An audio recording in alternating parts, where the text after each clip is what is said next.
liftoff of Shuttle Endeavour with NASA's final space station. As private jet demand skyrockets, let's see what these companies are planning when it comes to growth. NetJets and Wheels Up, two of the largest providers of private jet travel in the U.S., are charting markedly different paths for growth as they navigate what's becoming a very turbulent operating environment. For those who sell private jet travel, operators of the aircraft, and the charter brokers, demand has continued its upward trend to record levels in recent months. There's no signs of it letting up.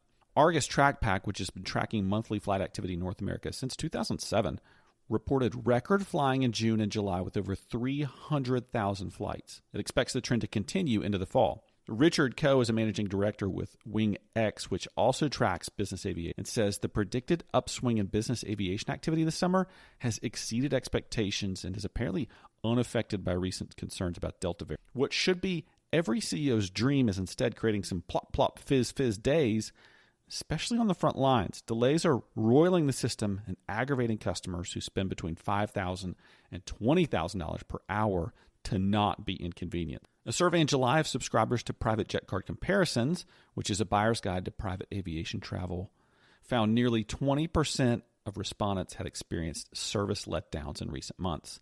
Much of the mayhem is simply beyond the control of providers. Delays in fueling aircraft are caused by lack of trucks and drivers. Caterers can't procure requested items on short notice.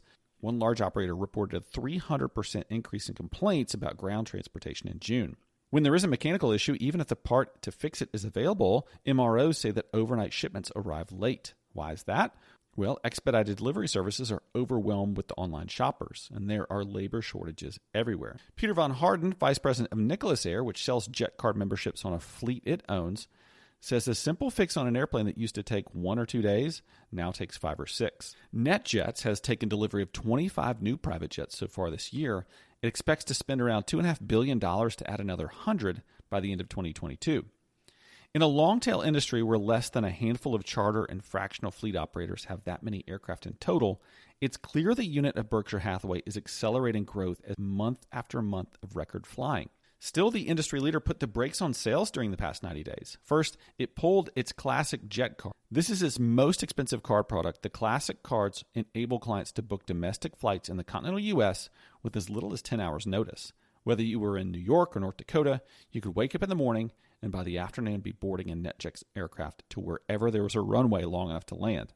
It also pulled the super mid-sized Cessna Citation Latitude from its Elite Jet cards, which allow you to book up to 24 hours before departure. In early July came the big news on this. So NetJets suspended sales of its entry-level Embraer Phenom 300 and Citation XLS offerings across all of its products, fractional ownership, leases, and jet cards. It also hiked prices on the Elite cards between 2 and 8%. For new customers, a 25% surcharge on 45 peak days was replaced by a total blackout.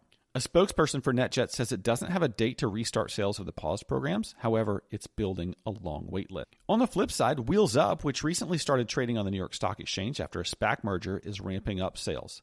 Using a membership model, it books customers on a fleet of owned and managed aircraft as well as jets it charters from third-party operators. During its second quarter earnings call with analysts this week, WheelsUp said 1/3 of its off-fleet flights are now part of guaranteed rate programs. The GRPs entail buying out aircrafts from other operators from 1 day to a year, essentially blocking their entire capacity. Typically, brokers charter for their clients on a flight-by-flight basis, although Directional Sentient Jet has been using the GRP technique for years.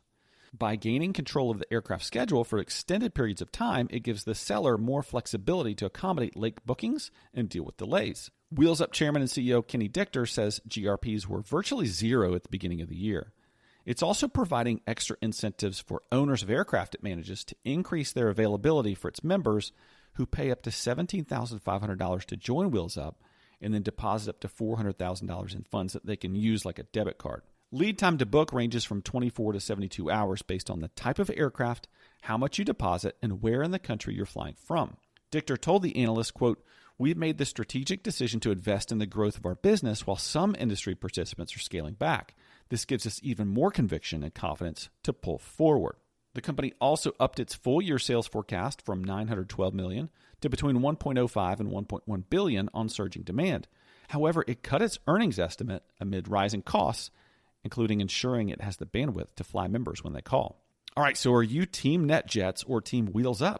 Let us know in the comments. Please subscribe if you want to hear more about jet membership companies just like this.